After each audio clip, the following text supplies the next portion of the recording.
Party people, what's up? It's your man Fernando G, yet with another edition of DJ to DJ. And just a reminder, if you are enjoying this podcast, please hit that subscribe button. Of course, hit the bell so that you get notified when I have another amazing talent like today. Ladies and gentlemen, let's welcome DJ Miss Ninja. How are you, sister? How you doing? Hey, how are you? Thank you so much for having me on today. Well, thank you for agreeing to be a part of it. I'm really honored to have you on. I think you are my third female DJ on the show, so it's an honor to have you here with me today. Awesome. Well, thank you again for the invite. Happy March, by the way. Exactly. Yeah. And time is flying. I mean, here we go, third month of the year, and we are still in lockdown in many states, so it's been crazy. And I know you're here with me in LA, so it's been wild. It's been wild. It's definitely been wild, but I am a big believer that in adversity you can always find opportunity. So, you know, I wouldn't have wanted the circumstances to be what they were, but I'm really grateful to have had the time to do some of the things I was able to do this last year. Excellent. Excellent. Well, as always, we're going to travel back in time, and with you, we're going to go back to the early 90s and when you got started with DJing. So as always, it's the same question to start off with. How was it that you discovered DJing, and when was the first time you actually saw somebody spinning and you said, that's what I want to do? The first time I discovered DJing, I think it was kind of by accident. My dad had a record player and I loved music. It's probably right when I think I was born loving music. So I remember when I put on his Thriller album, I must have been like 3 or 4. Oh, wow. And I think I accidentally pulled the record back and I just loved that sound. So then I just started intuitively just scratching that sound because I just loved the way it sounded. And next thing I know, my dad's running into the living room saying, "Don't do that." You know, that you're ruining my record, man. That little soundbite that they always play. He was like, "You're going to ruin my record." And I wasn't allowed to touch it after that. But when I was about 13, my guy friends would, we would get together with our girl and our guy friends, when we were teenagers. They'd have little parties and stuff like that. So my guys would always bring out their turntables. And instead of going off and, chit-chatting with the girls, I wasn't really into I'm not really into talking about stuff. I'd rather be doing stuff. So I found myself gravitating over to where the guys were on the turntables. And I loved 90s R&B and hip hop. I mean, I was obsessed. So that was pretty much what they had was Biggie and Brand Nubian, Hieroglyphics, all those kinds, that was the vinyl that we had. That's what we were listening to. So I found myself always kind of gravitating towards that section of the party and learning a little bit about DJing that way. That's cool. That's cool. Now, what many people may not know, I'm sure there's people that follow you and that are your diehard fans that know all about you and your background. But what some people may not know, the reason why you call yourself Ms. Ninja is because you are practically a ninja. You are also a second-degree black belt in martial arts. Am I correct? You are correct. Yeah, I'm a second-degree black belt in jiu-jitsu, and I am a world champion fighter. So my friends actually are the ones that started calling me Ninja. I would have never thought of it on my own. But they kept saying, Ninja, Ninja. And I was like, I'm a lady. It's Miss Ninja. And that name just kind of stuck. And now almost everybody just calls me either Ninja or Miss Ninja. I think it's my parents and my brother and my sister and my husband, they're the only ones that call me by my real name.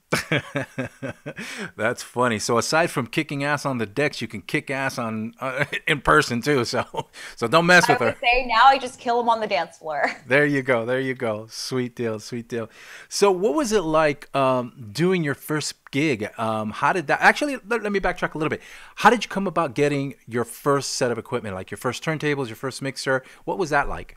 Well, that's a longer story than it should be. But, when I was 14, I got into martial arts. Mm-hmm. So from 14 till about 23, 24, I don't remember. No, yeah, 23, I was still doing martial arts. And I was in college. I was studying business until I was 20, how long? 22? I think that's when you graduate college. So then I went and managed a bank, and I was doing really well there. I bought a house, all this stuff, and my soul died. So I quit that job. I went back to school after a bunch of soul searching. I went back to school for graphic and web design. And then I got my dream job at iHeartRadio. And that's when I got really back into my creative self. Because the thing is if you're creative and you try to follow that cookie cutter mold of what society says success is, Right.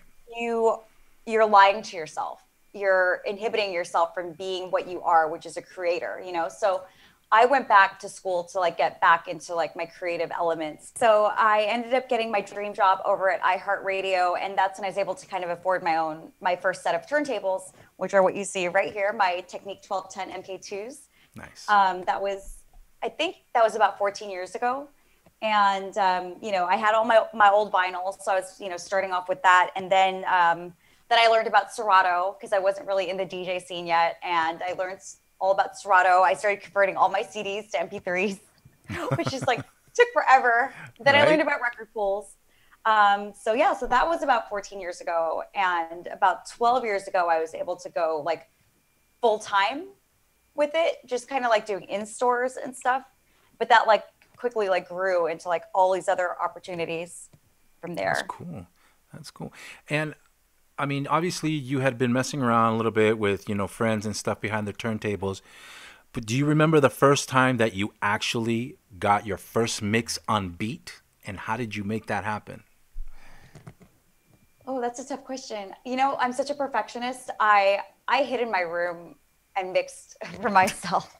I wouldn't let anyone hear me until I knew I could do it. You know, it just, I just remember I decided instead of really going out and mixing in public, I was just going to start recording mixes for myself. So I think that's how I was able to like grow really fast, was always listening back to what I was doing and reanalyzing like what I was doing. So I think like the first two mixes I put out, which I probably still have somewhere, there's like some sloppy transitions and, you know, I didn't really understand yet, like how to do like really long blends and things, which tend to be a lot smoother. So a couple of my friends started listening to my mixes and they give me feedback, and little by little, I was able to like start really nailing it down. But I think it's always a work in progress, but I just, I don't really remember the moment I was like, oh, I've got it. I think I'm so critical of myself that I'm always like, oh, I still need more practice. I don't have it quite yet, you know? Well, that's good. That's good. Well, it's definitely showing on your streams. I mean, and when you're doing your shows, it's really cool because you're pretty seamless, and I love your energy. And you got discovered while working at iHeartRadio. There was somebody there that said, "Hey, you know, we got an opportunity for you." How did that come about?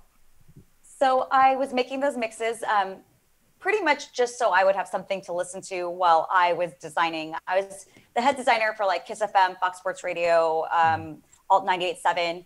So I would have to like sit, you know, at my laptop, well, not laptop, at my station for like 8 hours a day. And, you know, when you're being creative, you just kind of need like inspiration. So I would make mixes to kind of like inspire my energy, you know, so that it could translate into like some good designs. Cause I was making like their billboards, I did their websites, like all of it. So, wow, that's huge. And there was like 3 other designers also. We were all kind of like, you know, obviously working together, and they started asking me for my mixes so they could listen to them while they were working.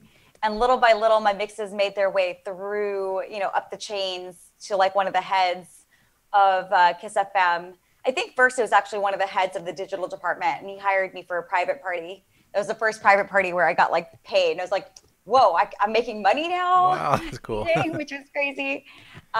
So I remember the first like, you know, like check I got. I remember that really well. And then the heads of Kiss FM, there was like this like concert series they were doing, and they liked what I did at the party. So they invited me to like come DJ like the openings for some of these events. And then my name was on the radio. There were commercials like with my name on it. I had friends calling me saying, I heard your name on Kiss FM today. That's kind of where it started. But that was like the start. That was like the start of a very like long haul for 7 years of like being broke, you know, wondering if I'm going to have to move back with my parents, you know, all those sort of things just keep going. Were you mobiling before that? Before had you done any other events, private events, weddings or anything? Or did you just get into radio? Oh, well, I think the first couple things I did were straight up with the radio stations. I didn't even have speakers yet, Wow. like PA speakers. I had my home setup. I had like my monitor, my studio monitors, Hmm. but I didn't have like the my first set of PA speakers were the Eon, like the 15 JBL Yeah, those Eons. big old JBL heavy ass suckers. And I'm a tiny person, so like that was tough carrying those things around. Yeah. And then I also did, there's like no controllers or anything back then. So I had to like bring out my turntables, my mixer, those Eons, the Yeah. sticks, like the whole nine. So I, when I ended up leaving the radio station after a year of grinding it out because the thing was I knew I couldn't leave the radio station because I needed the income to like Right. pay for my rent and all of that stuff. But I also knew I couldn't stop DJing because I was enjoying it so much. So I something weird happened where they changed my hours from 9 to 5 to like 6 a.m. to 3 p.m. And that was like against my will. But Right. I went along with it and I said, there's only so long I can carry on with that. So I was working at the station from 6 a.m. to 3 p.m. And then I was DJing from like 9 p.m. to like 2 a.m. So I was like Ouch. basically napping, between jobs and Right. doing both these jobs until I was starting to make enough money DJing where I could at least just like cover my bills. So finally, I quit the job. That was like in 2010 or so. I was able to quit the radio station and go full time with DJing. And that's when I did get more into like mobile gigs. I had a friend that was booking out for mobile gigs, and then Scratch Academy found me, and they asked me if I would do mobile gigs for them. So I would say Sweet. my time was split between like private events, club gigs, and mobile events. So my first residency was actually at the Foundation Room in at the House of Blues on the Sunset Strip. So I think I was there for like 8 or 9 years before they closed down. But at that point, I was like taking mobile gigs so that I could practice and get paid because Nice. the way I saw it was basically, either I can be in my room where I'm not getting paid and practice, or I can like go out in public, what is it, trial by fire, Right. and like Right. kind of get an idea of like what people want to hear, or what it's like to be in front of a crowd of people that you don't know and all of that stuff. So I was doing mobile gigs, but I was also still doing the club gigs at night, and I was doing like other kinds of private events whenever they would be offered to me. And I was just like really kind of just like taking as many gigs as I could, just so that I could always have an opportunity to keep working on improving on what I was doing. That's wild. That's wild. Well, you definitely started to make yourself a name for yourself early on, because not only that, I mean, you ended up traveling to places like Prague, Kenya, Canada, not to mention different states here around the U.S. Of all those cities, which would you say was your favorite and the most memorable club that you were at? That's really a hard question. Oh my gosh, I don't even know if I can answer that. It's like there's so much magic in every single city. Prague was really amazing, to be honest. The hard thing about Prague, which I loved, was they don't like anything mainstream. If you play anything that's even close to mainstream, they will shoot you the dirtiest look. Oh my Like gosh. pack your stuff and leave. But so I had to definitely do some work to prepare for that one. But they were so kind over there. They took really good care of me. So and the just the scenery. I love like old Gothic architecture. Yeah. So I'll say Prague is definitely a very, very good memory for me. But I think some of the best gigs I've had have been in the States, to be honest. Like I don't know. It's all a blur right now. It's been a year since I've DJ'd out. So I Yeah, can't really like I think. know, and this whole thing with that pandemic, and we'll get into that in just a little bit, but it's been insane. So you, aside from DJing and all these amazing cities and stuff like that, and traveling around, you've also DJ'd for some serious celebrities and some serious talents. So who are some of the celebs you've played for, and which one was the wildest one that you could say, man, this was outrageous? Why is my memory so bad? I know I've had outrageous experiences. And I actually don't want to talk about the outrageous ones because I don't want like them to ever see Well, you it. don't have to get into details, but maybe just give us a little. This But one was fun. I'll tell you which ones like I really enjoyed. Like I DJ'd a holiday party for Beyonce and Jay-Z, and that was super super fun. They pretty much just wanted to hear like line dance songs, like they wanted to hear the Lexus Slide and stuff like that. And it was just like a family get down with Beyonce and Jay-Z. That's So funny. that was pretty wild. And then I DJ'd a photo shoot for I think it was either Maybelline or CoverGirl for Gwen Stefani, who's my Wow. spirit animal. So getting to like talk to her and like have her come up to me and say that she like loves my music and all of that, that was just like, wow. I can't believe I've gotten to meet some of the people I've gotten to meet, to be honest. That's cool, man. I mean, your talent is what shows your your abilities. I mean, you go out there and you do your things, and I think that people definitely recognize that. And you seem to be a very humble individual, and that goes a long way.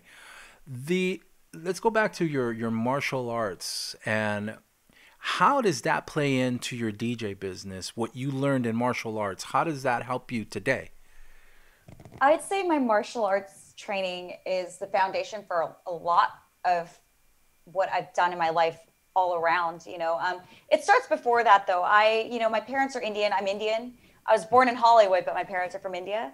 And I was exposed to meditation at a young age. So, I would see my dad meditating and my mom meditating. So I would just try it. I didn't know what I was doing yet, but the body knows, like your soul kind of like knows. And it would just like start doing things. And I developed this like ability to like hear my inner voice, which I think a lot of people have mental chatter. So they like drown that voice out. But I developed a connection to that when I was young.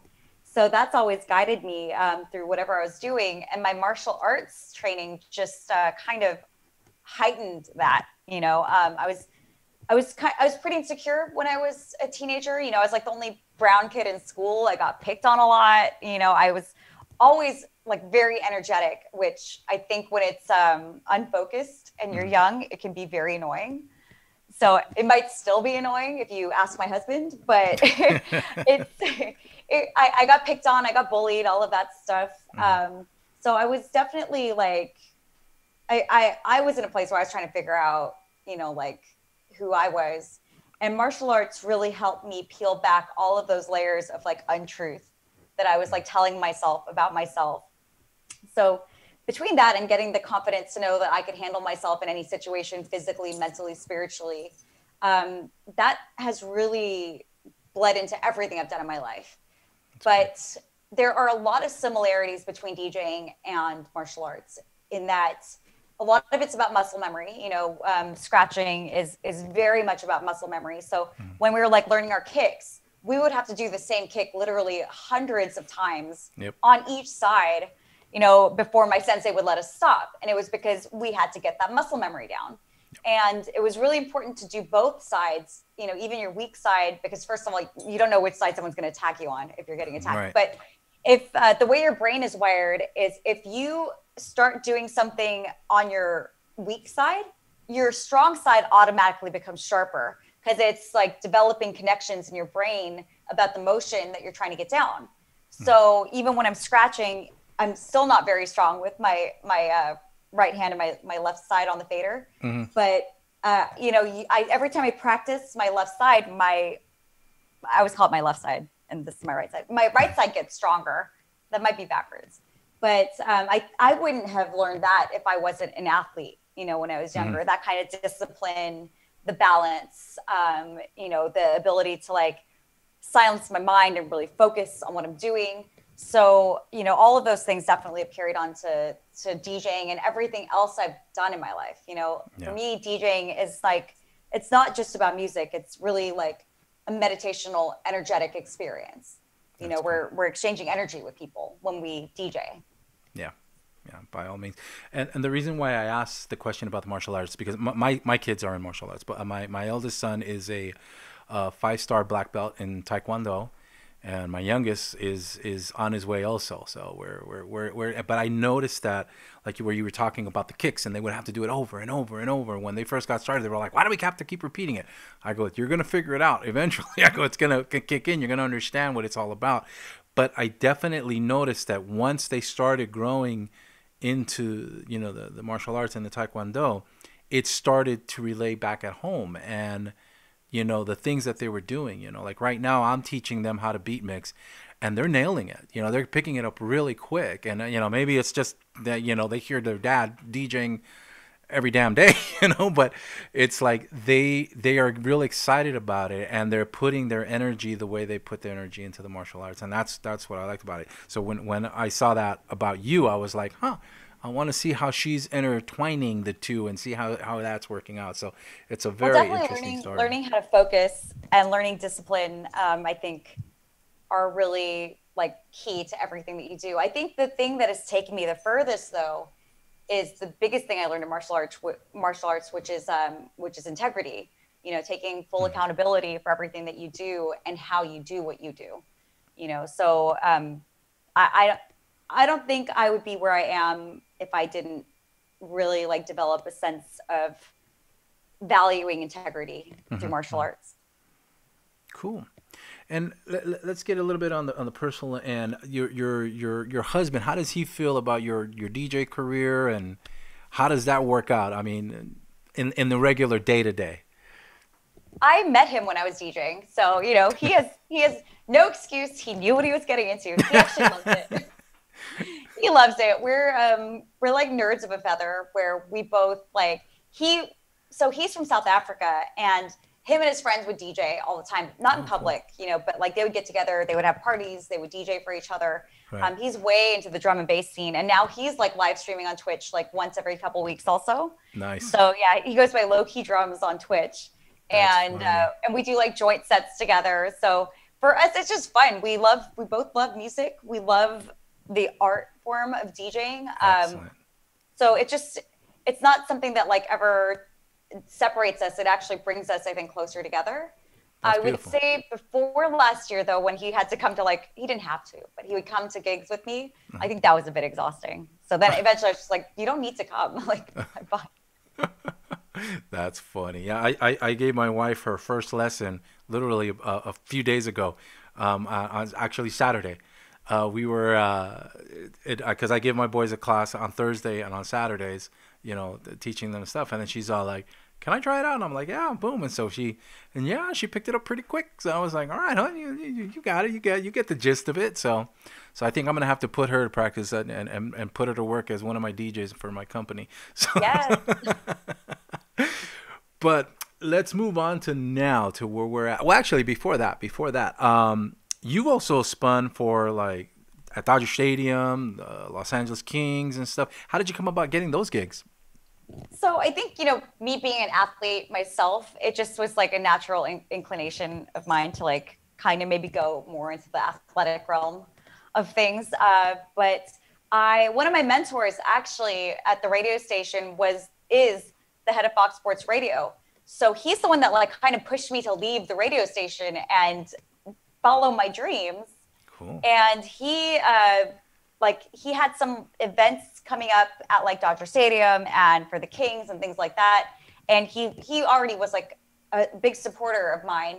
So he started booking me for these things. And then the more people just kind of saw me at those things, the more like people would say, hey, I saw you DJ here. Mm-hmm. I am the head of this. Will you come DJ here? You know, nice. So it just kind of like snowballs. One opportunity unlocks like 10. Right. You know, as long as you bring your best self to that gig, one opportunity is what unlocks the next 5 to 10 opportunities. Exactly. Very cool. Very cool. So now let's get to the present. How would you say COVID has sparked your creativity? You know, prior to this, I mean, I'm speaking for myself. I had kind of gotten complacent and I was just doing the routine thing, you know, just playing the same stuff, you know, for all the different events that I was doing. And I wasn't getting as creative. I could get creative with my equipment and my lighting and things like that. But once we got into lockdown, obviously everything shut down. All events we're done. So I'm like, okay, this is my livelihood. How do I keep this alive and well? Then obviously we discover live streaming. How has this whole pandemic created you to spark new creativity within yourself?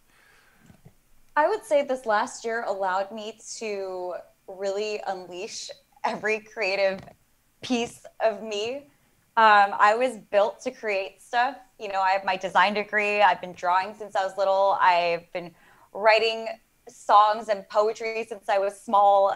You know, like anything creative, I just like to dive right in. So getting to be in a situation where I can create like all my own graphics.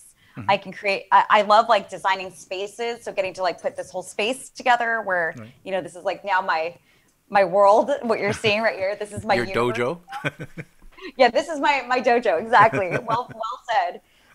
Getting to like really create my own environment and to do things my way. You know, I'm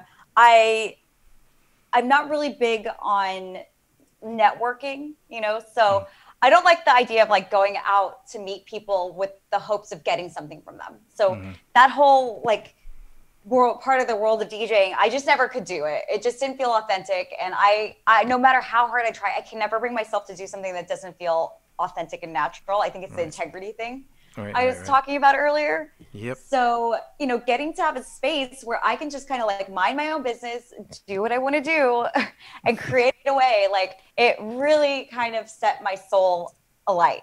You know, like I get to be 100% me and my viewers, they are there for it. Yeah. So it's just been a very liberating experience this last year on Twitch. Yeah, I don't Twitch know if I has been answered your something. question all the way. It's been quite interesting because when I started doing the live stream, obviously just like everybody else, I started with Facebook and Instagram, but then we kept getting cut off and stuff, and somehow, some way, you know, I discovered Twitch, and then I start finding out that there's so many DJs on there, and then I discover OBS and, you know, doing this and doing that, and I'm just like, okay, I got to start learning these things, and I'm still right now, I'm just literally just getting started. I just recently launched my Twitch page, and I'm starting to do your thing, but you blew up right away. I mean, you average anywhere between 100 to, you know, 250 on a good day, and then my other question is, you go for hours. I mean, I do like an hour, hour and a half. You're up there 4 or 5 hours. What's up with that? Well, I never intend to go for 4 or 5 hours. I always tell my Club Ninja family, which is what we call it, I always tell them, this is going to be a 2-hour stream. I need to go to other things, you know, I don't want you guys to get sick of me. And 2 hours on Twitch, it feels like 15 minutes. Like 5 hours on Twitch feels like maybe around 2 hours. Twitch time is very different from real world time. Yeah. So, and when it comes to music, I just get so excited to share it with people. I could just go on and on and on. Hence, for my last birthday, I did a 24-hour DJ set. Did you know about that? I did not know that one. I DJed for 24 hours straight. I blocked it into genres, like different parts of the day. But it was 24 hours nonstop DJing right here. And I wasn't sitting. I didn't have like anything to sit on because I was just like kind of like dancing. And if I sat down, it would have been game over. I would have been asleep. But, you know, like no energy drinks, no coffee. I don't really do caffeine. It was just like pure energy from the chat and from the music for like 24 hours straight. And I think that's kind of how everyone kind of got to know me on Twitch because nobody had really done it yet. You know, like I think one guy had done it in Europe and I think I was the second person to do it, the first in the States. So, you know, and definitely the first on turntables, you know, like standing on turntables doing like actual like turntablism DJing. Right. So then I just remember like I met so many people throughout that 24 hours, like, you know, just new people. And that very last like 10, 15 minutes, word must have gotten out that I was about to cross that 24-hour mark and there weren't a lot of people on Twitch yet at this point. This was back in June. You know, everyone really started going hard in July. Yeah. So, and I started on May 29th. So it's like 20 days, 25 days into me starting to live stream. I did this 24-hour birthday DJ set. And every DJ that was on Twitch was in my channel to watch me and cheer me on as I finished 24 hours. That is awesome. that was pretty crazy because like going back to what I was saying, I don't network. I don't like go out to meet people with the hope of getting something or them getting to know me. But through this experience on Twitch, suddenly like everybody kind of knows who I am and they know what I'm all about. Like they know that I'm not here for like attention or, to like floss or flex or whatever the word is. It's really just about building a community, having a good time, nerding out over some good tunes, and that's really what me and my whole community are about.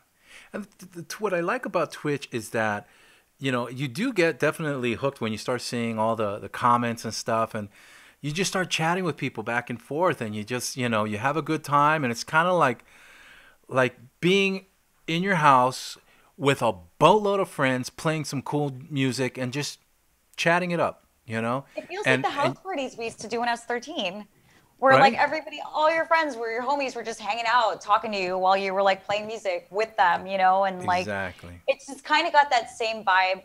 And, and when better, I don't have to wear shoes on top of everything else. I don't even have to put on shoes to do this. nope. So it's better than the house parties I was DJing when I was younger. It's funny because I came up with the idea of when I first started, I was doing the whole thing, the two camera angles and having fun and, and I was, going crazy. But then there was one morning where I woke up and I just felt like playing a certain style of music, a little yacht rock.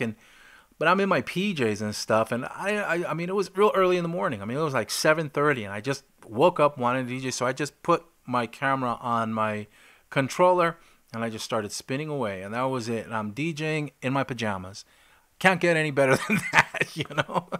It's the best. The best thing about my community, I would say, is that like they really are just down for anything. I do 5 different genres throughout the week, and they are up for all of it. They just have a love and a curiosity for music that, as a club DJ, you kind of wish that the crowd would have.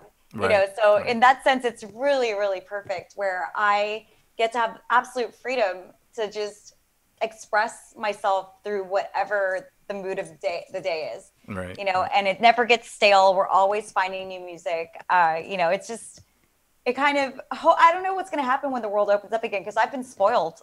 I've been spoiled with my community to be able to like, I did a whole set where it was like more Chiba and Portishead and, like Matafix and Estero. And when would I ever get to play that in a nightclub? Right.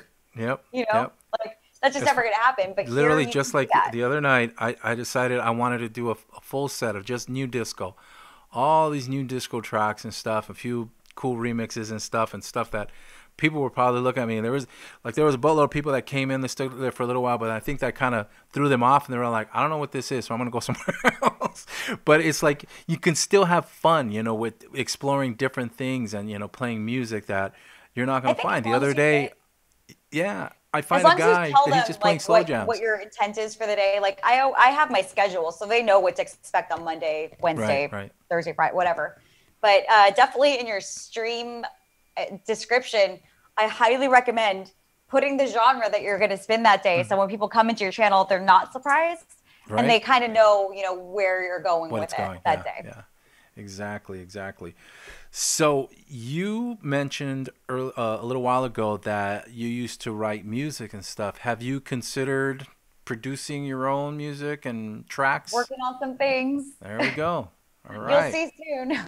Cool. We have a whole in-house production studio that we built upstairs. So fabulous. Soon you guys will get to see what we've been working on. Can't wait to see that. That's cool, because you definitely, like I said, I've been saying it all along, you definitely got the talent.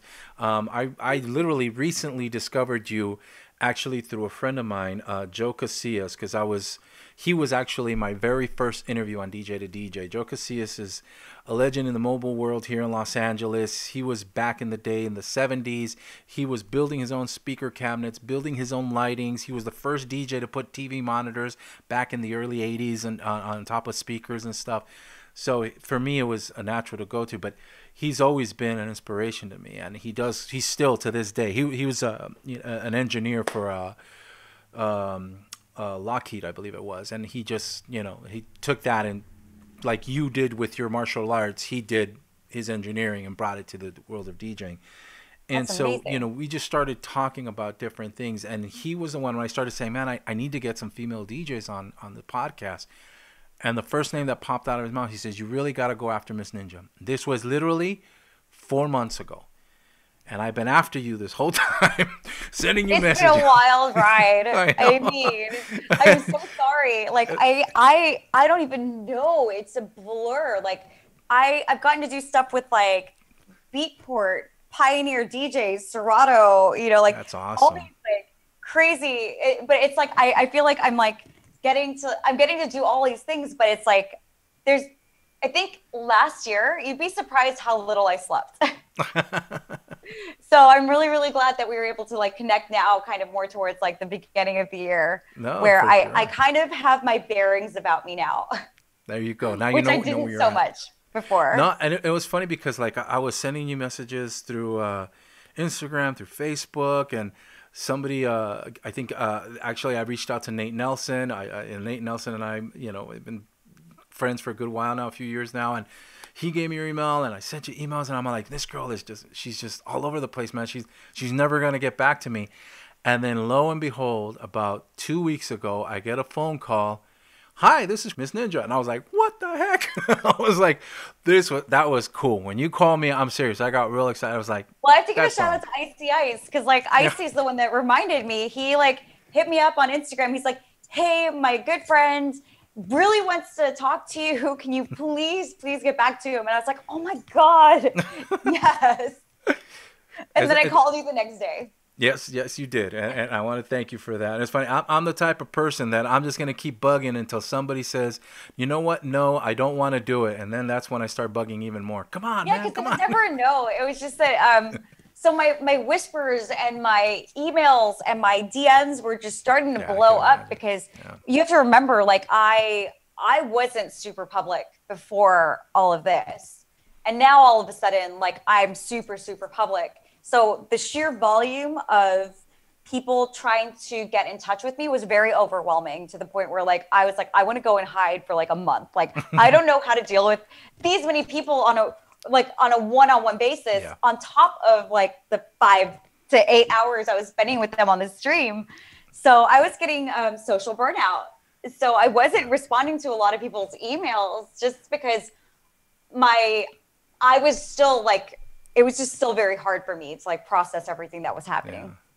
But it seemed to take off so quickly for you. I mean, but again, it goes back to your talent and your personality, your humility. I mean, I just love the way you come across, with your fans that follow you and stuff. You're just very down to earth person, and like I say, Thank the you. fact that you called me, you know, was it just is a testament of who you are and your character, and God bless you for that, because that's really cool.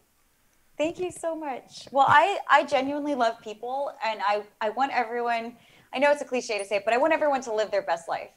That's the most important thing to me. Like whether I'm a good DJ or not, that really is like super like it's like a non-factor, like Right. I do this because I love it, not because I need anyone else to tell me I'm good at it.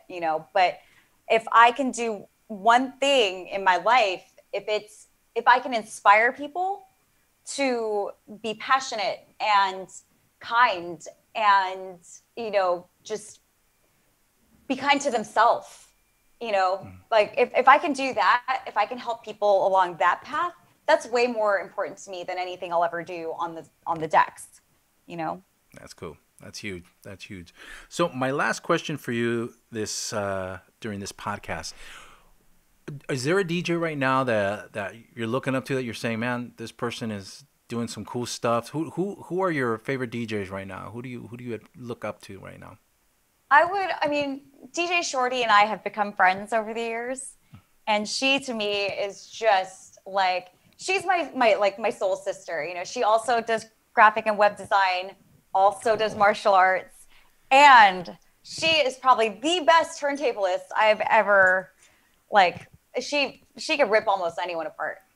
So and on top of that, the the extra cherry on top of the cake that is DJ Shorty is she's the nicest human being on the planet.